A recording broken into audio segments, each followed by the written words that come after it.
You know that moment.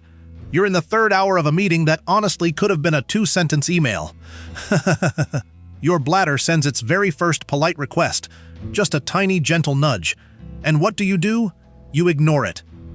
You've got a spreadsheet open, you have a point to make, and you refuse to be the person who awkwardly stands up mid-sentence. So you shift in your chair, cross your legs a little tighter, and basically tell your own body, "Hold on, wait your turn." Congratulations! You just overruled one of the most sophisticated alarm systems evolution ever built. Now, here's the weird part. Right now, whether you empty your bladder is one of the only life-sustaining functions you get to consciously veto. I mean, you don't get to decide when your heart beats. You don't get a vote on your own digestion. But your bladder? It files a polite formal request. And you get to say, "Denied." So what actually happens inside your body when you keep saying, "Not yet"? Let's follow the signal. First off, your bladder is not a simple rubber balloon. It's actually a smart, flexible muscular bag lined with a specialized layer, and the muscular wall surrounding it has a wonderfully dramatic Latin name, the detrusor muscle. Detrusor literally translates to the one that pushes down, which is about as subtle as a sledgehammer. When your bladder is empty, the detrusor muscle relaxes, and the bag sits there completely loose. Then, urine trickles in from your kidneys, drop by drop, and the walls quietly stretch. Around 150 to 250 milliliters, that's just a few ounces, tiny sensors in the bladder wall start firing. These are stretch receptors. Their entire job in life is to notice the bag getting full and send a telegram straight up your spinal cord to your brain. And that first telegram, very polite, basically saying, "Hey boss, just so you know, we're getting started down here." Where does that telegram go? It travels to a tiny cluster of cells in your brainstem with an almost heroic origin story. Back in the 1920s, a physiologist named F.J.F. Barrington spent years mapping out exactly which part of the brain controls urination. He found it. Today, that region is still called Barrington's nucleus, or the Pontine Micturition Center. Think of it as air traffic control for your bladder. It decides whether to give the runway a green light or tell the plane to keep circling in the air. And here's what makes us human. When you were a baby, this whole system ran on complete autopilot. Bladder fills, signal fires, bladder empties. No board meetings, no social awkwardness. But as you grew up, your brain wired in a master override switch, a conscious veto from your higher cerebral cortex. That veto is the whole reason you can sit through an Avatar-length movie without moving. It is also the exact reason you're currently squirming in your office chair. So, you hold it. The detrusor muscle stays relaxed. The bladder keeps stretching. The telegrams keep coming, except now, they're getting noticeably less polite. By the time you hit 400 to 500 milliliters, your bladder is comfortably full. This is what urologists consider normal adult capacity, the kind of number you'd read about in the Journal of Urology. Roughly 2 cups of liquid. At this stage, your brain is receiving constant, insistent updates, and your conscious veto has to work twice as hard just to hold the line. If you push past that, sensation shifts from information to aggressive negotiation. Now those receptors aren't sending polite telegrams anymore. They're pulling the full building fire alarm. The urge turns into a total body distraction. You can't focus on the spreadsheet anymore.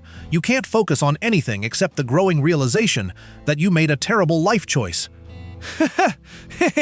And hey, this isn't a sign of weakness. This is your nervous system escalating its demands because the polite version got ignored. So, what's the actual medical danger here? Because we've all heard that classic playground myth, right? If you hold it too long, your bladder will explode. Well, here's the twist. In a healthy, awake adult, your bladder almost never bursts. Your body has a built-in fail-safe mechanism, and it is profoundly unconcerned with your social dignity.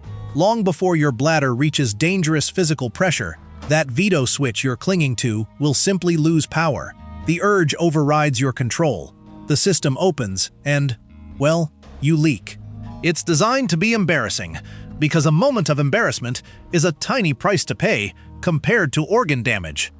Spontaneous bladder rupture, purely from holding your pee, is so incredibly rare that when it actually happens, it becomes a published medical curiosity. The kind of rare case study you see in BMJ Case Reports. And when it does happen, it almost always involves something that disabled the alarm system first. Heavy alcohol numbing the sensation, nerve damage cutting the wire, or an already weakened bladder wall. In other words, the danger only shows up when your warning lights have been forcibly switched off. So no, a long meeting isn't going to turn you into a biohazard explosion. Your body is way smarter and way more ruthless about protecting you than that. Though, there is a funny physical tell along the way. Have you ever noticed that the longer you hold it, the harder it is to physically sit still? That's not just in your head. As internal pressure builds, your pelvic floor, a hammock of muscles slung under your bladder, has to clench harder and harder to keep the gate locked. You cross your legs, you bounce your knee, you tense up every muscle in your lower body. You are, quite literally, holding the front door shut with sheer muscle power. And muscles get exhausted. Now, does that mean holding it all the time is harmless? Not quite. If you make a lifestyle out of this, chronically ignoring those signals day after day, you start retraining your bladder and pelvic muscles in ways your urologist really wishes you wouldn't. There's a quieter, stealthier cost. Your urine isn't just sitting there patiently. It's staying warm, stagnant, and still. When you hold it for long stretches over and over, you give stray bacteria, like our old friend E. coli, plenty of extra time to set up camp and multiply before the next flush. Flushing regularly is one of your body's easiest natural defenses, which is precisely why places like Harvard Health constantly remind us not to make a habit of holding it in. Notice the pattern here? A polite signal, ignored. An escalation, ignored. A quiet cost that shows up later, out of sight. Because if you look in the mirror, this isn't just a story about your bladder, is it? This is a story about how we treat every early warning light our body flashes at us. Your bladder says, "Soon, please." You say, "After this task." Your eyes say, "We're exhausted." You say, "Just one more video." Your stomach says, "I'm full." You say, "Well, there's still food on the plate." Your back says, "Stand up and stretch." You say, "When I finish this email." All day long, your body files polite, reasonable requests. And your cerebral cortex, that brilliant, stubborn override switch, keeps voting them down in favor of spreadsheets, deadlines, and screen time. The exact same veto that gets you through a long meeting is the veto that lets you ignore your own health for years.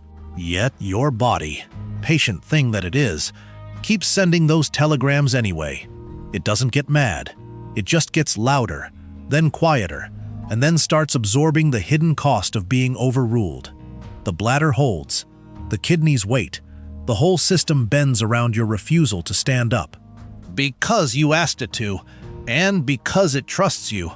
So the next time you find yourself deep in the third hour of something that definitely should have been an email, and your body sends that first small, polite request, maybe listen to what it's actually saying. It's not an inconvenience. It's not an interruption. It's a status update from an incredible system that has kept you alive every single second you weren't paying attention. Your body just asked you, very politely, to remember that it exists.